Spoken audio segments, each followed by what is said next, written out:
نحمده ونصلي ونسلم على رسوله الكريم اما بعد فاعوذ بالله من الشيطان الرجيم بسم الله الرحمن الرحيم انما المؤمنون اخوة صدق الله العظيم وصدق رسوله النبي الكريم الامين قال الله تبارك وتعالى في شان حبيبه مخبرا وآمرا ان الله وملائكته يصلون على النبي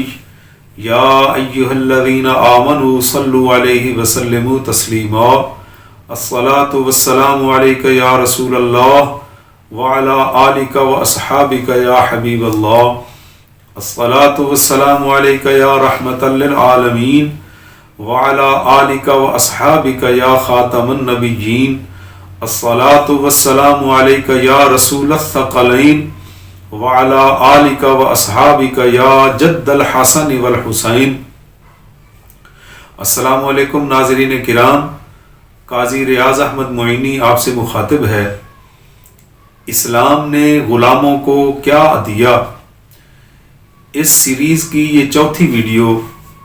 آپ کے سامنے ہے۔ دعا ہے کہ پروردگار عالم ہمیں انسانیت سے محبت کی توفیق عطا فرمائے، جیسا کہ قرآن کریم میں اللہ تبارک و تعالیٰ نے سورہ حجرات میں ارشاد فرمایا کہ بے شک مومن آپس میں بھائی بھائی ہیں۔ جب کوئی غیر مسلم دائرہ اسلام میں داخل ہوتا ہے تو وہ اسی طرح محترم اور معتبر سمجھا جاتا ہے جس طرح دیگر مسلمان ہیں۔ تقوی کی بنیاد پر درجہ بندی کی جاتی ہے، ورنہ اسلام نے غلام اور آقا کی کوئی تمیز نہیں ہے۔ اس چوتھی ویڈیو میں آپ کی توجہ ہندوستان کی سرزمین کی طرف دلانا چاہتا ہوں۔ جیسا کہ آپ جانتے ہیں، سن 98 ہجری میں محمد بن قاسم اسلامی لشکر کے ساتھ کراچی کے ساحل پر اترے اور راجہ داہر کو شکست فاش دیتے ہوئے ملتان تک پہنچے۔ محمد بن قاسم کے واپسی کے بعد پھر کچھ عرصہ کے بعد سلطان محمود غزنوی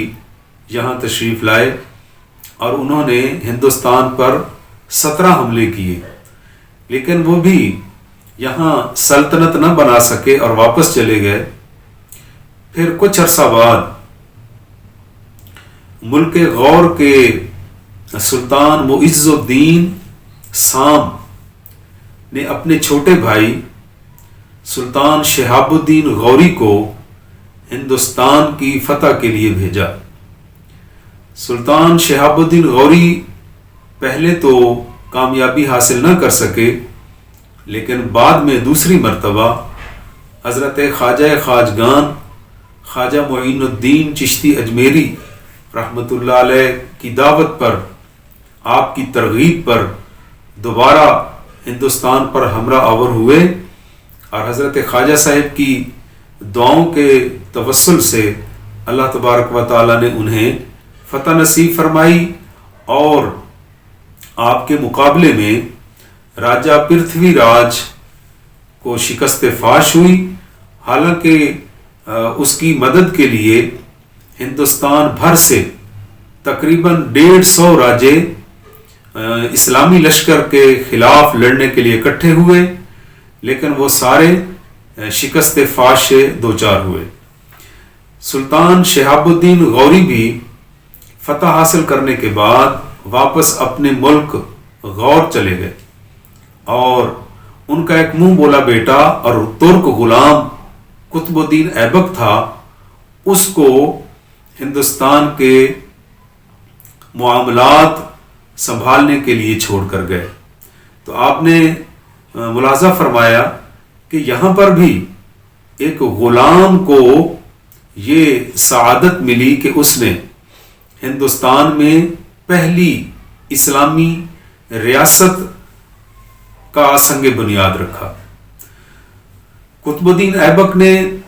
باقی ماندہ ہندوؤں کو بھی شکست فاش دی اور دلی کے اندر، جسے آج کل نئی دہلی کہا جاتا ہے، دلی شہر کے اندر لال کوٹ قلعے کے اندر انہوں نے اپنا دارالحکومت بنایا اور اس قلعے کے اندر ایک مسجد تعمیر کی جسے قوت الاسلام کا نام دیا گیا، اور اسی مسجد کا ایک مینار بنایا جسے قطب مینار کہا جاتا ہے، اور وہ آج بھی موجود ہے۔ قطب الدین ایبک کے بعد ایک اور ترک غلام سلطان شمس الدین التمش ہندوستان کے حکمران بنے، اور یہ سلطان شمس الدین التمش ایک غلام ہونے کے باوجود مسند اقتدار پر پہنچے، اور یہ وہی سلطان ہیں جو اپنی نیکی کی وجہ سے اتنے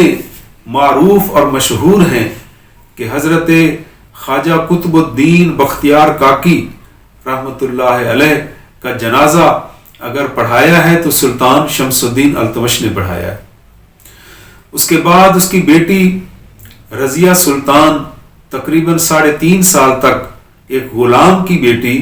وہ بھی اقتدار پر فائز رہی۔ رضیہ سلطانہ کے بعد ایک اور ترک غلام غیاث الدین بلبن ہندوستان کا حکمران بنا۔ غیاث الدین بلبن بھی بہت نیک دل بادشاہ تھے۔ غیاث الدین بلبن کے بعد غیاث الدین بلبن کا ایک ولی عہد بیٹا تھا محمد خان۔ یہ محمد خان بھی بہت ہی بہادر اور نیک دل شہزادہ تھا۔ یہ وہی شہزادہ ہے جس نے حضرت شیخ سعدی رحمۃ اللہ علیہ کی طرف ایران میں اپنا پیغام اور اپنے نمائندے بھیجے کہ آپ یہاں ہندوستان میں تشریف لائیں۔ تو حضرت شیخ سعدی نے اپنی بزرگی اور ذوف کی وجہ سے معذرت فرمائی اور ارشاد فرمایا کہ میں تجھے اپنا کلام بھیج رہا ہوں، لیکن میں ہندوستان کا سفر کرنے کے قابل نہیں ہوں۔ محمد خان نے بھی اسلامی لشکر کی نمائندگی کی، سپہ سالاری کی، لیکن افسوس محمد خان شہادت کے رتبے پر فائز ہوئے، اور ان کی شہادت کے بعد بلبن کچھ عرصے تک زندہ رہے، اور پھر غیاث الدین بلبن کے دوسرے بیٹے بغرا خان ہندوستان کے بادشاہ بنے۔ بغرا خان اس وقت بہار اور بنگال کی طرف تھے۔ پیچھے امیروں نے وزیروں نے غیاث الدین بلبن کے پوتے سلطان معز الدین کیقوباد کو مسند اقتدار پر بٹھایا۔ بعد میں جب بغرا خان مہم سر کرتے ہوئے دلی پہنچے تو یہاں چند شریر لوگوں کی وجہ سے باپ اور بیٹے کے درمیان مخاصمت پیدا ہو گئی۔